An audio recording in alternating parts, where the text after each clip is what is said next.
Kalau menurut Mas Gibran, Pak Anies itu sendiri sosoknya seperti apa, Mas? Apa? Sosok Pak Anies. Itu kan. Sosok Pak Anies sendiri gimana, Mas?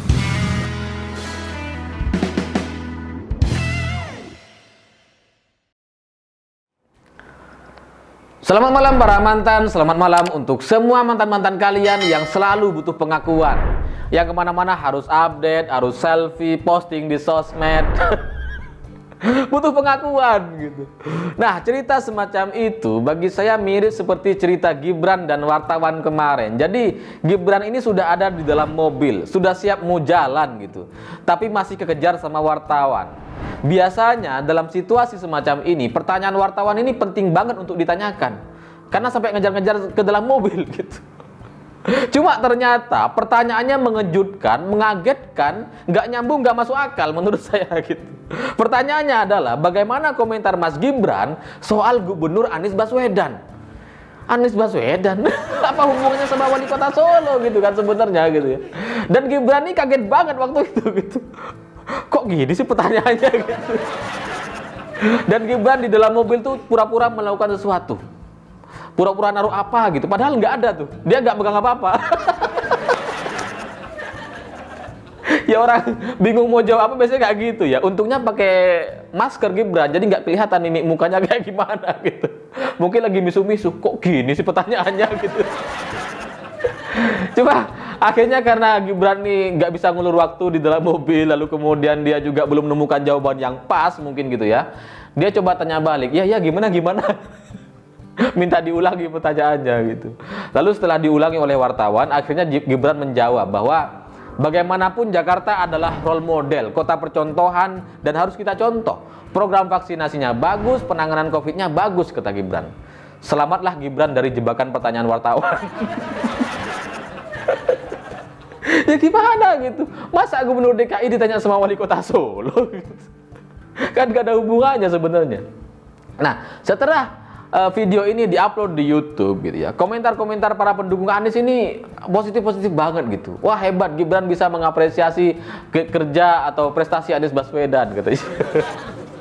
Dan kalau saya baca-baca komentarnya itu naif banget gitu. Komentar orang-orang yang gampang dibodohi gitu.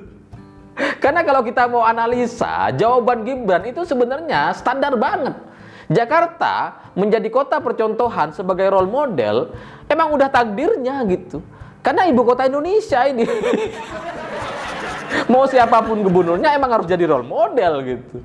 Dan soal vaksinasi dan program penanganan COVID di Jakarta itu sebenarnya itu kan ada banyak intervensi atau kinerja pemerintah pusat. Dan Anies juga sebagai gubernur itu juga sudah secara terbuka mengatakan, sering berkali-kali mengatakan bahwa ini saya serahkan kepada pemerintah pusat, ini kewenangan pemerintah pusat gitu. Udah sering seperti itu. Jadi dalam kata lain, secara kesimpulan kalau mau jujur gitu, jawaban Gibran itu sebenarnya untuk Anies Baswedan ya nggak ada ngapa-ngapain dia gitu. Ngapain coba? Nggak ada gitu. Dia kebetulan jadi gubernur DKI Jakarta ya harus jadi role model bagaimanapun caranya gitu. Meskipun nggak ngapa-ngapain. Itu maksudnya gitu. Ya cuma Gibran nggak bisa bilang seperti itulah. Dan dia sebagai wali kota Solo, sebagai politisi, nggak mungkin lah dia jawab sejujur itu, segamblang itu atau sevulgar itu. Tetap harus positif gitu untuk menghindari isu-isu negatif. Karena jangankan menjawab secara jujur dan frontal semacam itu, kalaupun Gibran hanya menjawab saya nggak tahu, bukan urusan saya, itu bisa panjang urusannya isu ini gitu. Ya untungnya Gibran ini sudah banyak belajar dari Pak Jokowi gitu ya. Dia sebagai politisi, sebagai kepala daerah nggak bisa jawab saya nggak tahu, nggak bisa. Bisa panjang urusannya ini gitu. Cuma dalam takdir politik di Indonesia, bagi saya itu memang lucu-lucu gitu. Karena beberapa hari setelah Gibran mengatakan ini gitu, kemarin Pak Jokowi meresmikan rusun di Jakarta. Rusun Pasar Rumput gitu. Ini kan seperti seolah mengkonfirmasi bahwa Gubernur DKI nggak ngapa-ngapain. Ya gimana? Urusan rusun aja diresmikan sama presiden, dikerjakan sama pemerintah pusat. Padahal dulu ketika Pak Jokowi jadi gubernur, ketika Ahok jadi gubernur dan Jarot jadi gubernur gitu ya, urusan rusun-rusun ini itu dikerjakan sama gubernur DKI gitu, bukan sama presiden. Nah ini Rusun Pasar Rumput diresmikan sama presiden. Lalu presiden bilang secara terbuka, saya nggak ngerti nih, ini Pak Jokowi ini sadar atau enggak, tapi lucu banget pernyataannya gitu. Ini dikerjakan oleh pemerintah pusat dan dihibahkan kepada Pemprov DKI. Itu artinya apa? Artinya pemerintah pusat sangat paham dan tahu bahwa Pemprov DKI ini nggak bisa kerja, makanya dikerjain sama pemerintah pusat. Itu ibarat kita punya temen, punya PR gitu ya, dia nggak bisa ngerjain PR-nya, kita kerjain tuh, terus kasih lagi. setelah selesai jawabannya kasih gitu. Persis juga gini. Karena kalau mau hibah sebenarnya pemerintah pusat kan cukup kasih uangnya aja gitu, suruh kerjakan sama Pemprov DKI. Cuma mungkin karena tahu bahwa Anies ini anti rumah susun gitu ya, dia tidak meyakini dan tidak paham dengan rumah susun, karena pahamnya rumah berlapis atau kampung susun. Dia nggak mau meyakini adanya kampung susun di Jakarta, rumah susun di Jakarta gitu. Jadinya rusun ini dikerjakan sama pemerintah pusat oleh Menteri PUPR. ya sebenarnya saya kasihan juga sama Pak Jokowi dulu. Dulu ketika dia jadi gubernur DKI gitu, dengan PD-nya Pak Jokowi bilang bahwa urusan banjir, penataan kota di Jakarta akan jauh lebih mudah kalau saya jadi presiden. Tapi ternyata setelah dia jadi presiden, gubernurnya Anies. Jadi sekarang untuk urusan rusun pun harus dikerjakan sama presiden. Ya gimana kan, kita nggak bisa memaksakan keyakinan, karena ini soal keyakinan gitu. Anies itu tidak meyakini rumah susun, nggak ada.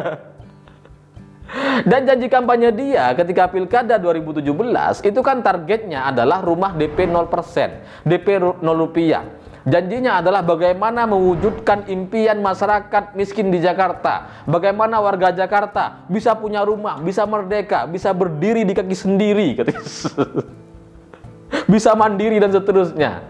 Cuma ternyata dari target 25.000 unit yang akan dibangun gitu selama dia memimpin, ternyata sampai sekarang itu baru ada 942 unit. Dan itu pun yang bisa beli rumah ini dengan DP 0 ini itu kalangan elit gitu, kalangan orang-orang yang berpendapatan tinggi di atas UMR. Kalau yang di bawah UMR nggak bisa gitu. Nah, Anies ketika ditanya sama wartawan, gimana ceritanya ini kan nggak sesuai dengan janjinya, bahwa kemudian dulu kan ini untuk warga DKI yang miskin-miskin untuk bisa punya rumah, untuk bisa diwariskan kepada anak cucu, memberikan ketenangan dan kemandirian dan seterusnya gitu. Lalu Anies bilang bahwa gimana janji saya dulu gitu. Janji saya adalah DP 0 rupiah katanya. Menurut bank itu nggak bisa kalau di bawah UMR. Yaitu mekanisme bank, kata Anies. Saya cuma menyiapkan sebuah sistemnya. Jadi sebenarnya dalam kesimpulannya gitu ya, apa yang dicanangkan oleh Anies yang kemudian mencoret rusun-rusun dalam program Ahok dulu. Jadi Ahok ini kan bangun banyak rusun gitu, lalu dianggarkanlah via DPRD gitu. Nah, ketika Anies memimpin menggantikan Ahok, ada banyak anggaran rusun itu dicoret-coretin sama Anies. Nggak usah. Lalu kemudian anggaran yang triliunan itu dialihkan ke Formula E. Emang sial banget deh nasib warga Jakarta ini gitu ya. Nah, setelah itu, ini kan artinya apa dalam kesimpulannya? Apa yang dilakukan oleh Anies ini cuma sebatas teori gitu. Teorinya tuh bagus, mimpi-mimpinya bagus. Membuat warga DKI, warga miskin Jakarta punya rumah. Cuma di lapangan, di realitanya itu mustahil dilakukan. Inilah fakta dalam 4 tahun kepemimpinan Anies gitu. Nggak ada. Rumah DP 0% 0 rupiah itu bukan untuk warga miskin gitu. Nah, karena sudah nggak sesuai janji, nggak sesuai dengan keyakinan, maka kemudian Pak Jokowi lah sebagai presiden harus terjun langsung, turun tangan untuk menangani ini gitu. Karena dari urusan pelebaran normalisasi sungai, kemudian rumah susun, itu semua dikerjakan oleh pemerintah pusat.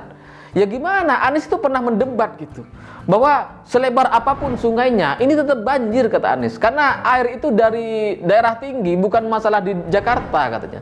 Jadi selama masalah di dataran tinggi itu tidak diselesaikan oleh pemerintah pusat, itu tetap akan banjir Jakarta ini gitu. Jadi udahlah nggak mau bikin rusun, kemudian nggak mau normalisasi, karena Anies pemahamannya itu keyakinannya adalah naturalisasi. Ya nggak ngerti lah, naturalisasi itu nggak gimana, mungkin sungainya tuh dicat biru. Supaya natural gitu ya, nggak mau dilebarin. Jadi akhirnya untuk pelebaran sungai dan rusun itu masih dikerjakan sama Menteri PUPR. Jadi ya wajar kalau kemudian Pak Jokowi kemarin meresmikan rusun ini, supaya membuktikan sebagai kita ini tahu bahwa Anies ini nggak ngapa-ngapain. Dan yang lebih lucu adalah ketika Pak Jokowi menyampaikan bahwa anggaran pembangunan rusun Pasar Rumput ini adalah sebesar 950 miliar rupiah. Angka ini sebenarnya mirip banget dengan angka yang dikirimkan oleh Anies kepada Formula E. Komitmen fee-nya Formula E. Tapi bedanya, dana hampir 1 triliun yang disalurkan oleh Anies untuk Formula E itu nggak ada apa-apanya, nggak ada hasilnya. Malah yang terjadi penebangan pohon di Monas gitu. Eventnya ada, sirkuitnya nggak ada gitu ya. Nggak ada semuanya, Formula E-nya juga nggak ada. Tapi uangnya udah habis. Nah ini rusun dengan anggaran yang hampir mirip dan sama gitu ya. Bisa kita kelihatan nih bangunannya sebesar itu, 3 tower, 25 lantai, ada pasarnya di bawah, ada kios-kiosnya lengkap gitu untuk masyarakat DKI. Sementara Formula E nggak ada gitu. Bahkan kalaupun Formula E ini jadi dilaksanakan dan ada eventnya gitu ya, itu kan cuma sehari 2 hari selesai gitu. Nggak ada bekasnya sama sekali. Apa manfaatnya bagi warga DKI? Nggak ada gitu. Bandingkan dengan rusun ini, ada selama berpuluh tahun dan bisa digunakan dalam jangka waktu yang sangat lama gitu. Bermanfaat untuk banyak orang, ribuan orang. Sementara Formula E nggak ada. Jadi saya nggak tahu ini kebetulan atau enggak gitu, tapi takdir politik di Indonesia emang lucu banget gitu.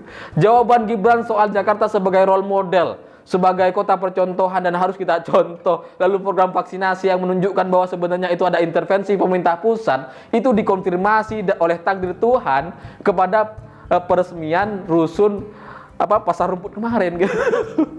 Terkonfirmasi bahwa Anies ini nggak ngapa-ngapain. Jadi ya kita sebagai warga mengucapkan terima kasih kepada Presiden Jokowi karena masih memikirkan warga DKI gitu ya. Karena masih memikirkan warga Jakarta yang punya gubernur nggak ngapa-ngapain ini gitu. Sampai mau mengurusin soal rusun dan sungai Kali Ciliwung atau normalisasi sungai gitu. Semoga ini tetap terus dilaksanakan. Ya sebenarnya nggak lama lagi kan Anies lengser, ya udah sabar-sabar aja lah kita gitu. Nggak apa-apa, ini Presiden Jokowi merangkap sebagai gubernur DKI sementara waktu gitu. Sampai 2022 ada gubernur baru atau PLT gitu, dan bisa kita arah-arahkan gitu. Karena kalau yang Anies kita arahkan nggak bisa gitu. Bagaimana caranya mengarahkan sesuatu yang tidak mereka yakini? Nggak bisa gitu. Orang yang nggak yakin soal rusun, soal normalisasi, ya nggak bisa kita suruh-suruh. Jadi saya pikir itu, terima kasih sudah menonton. Begitulah kura-kura.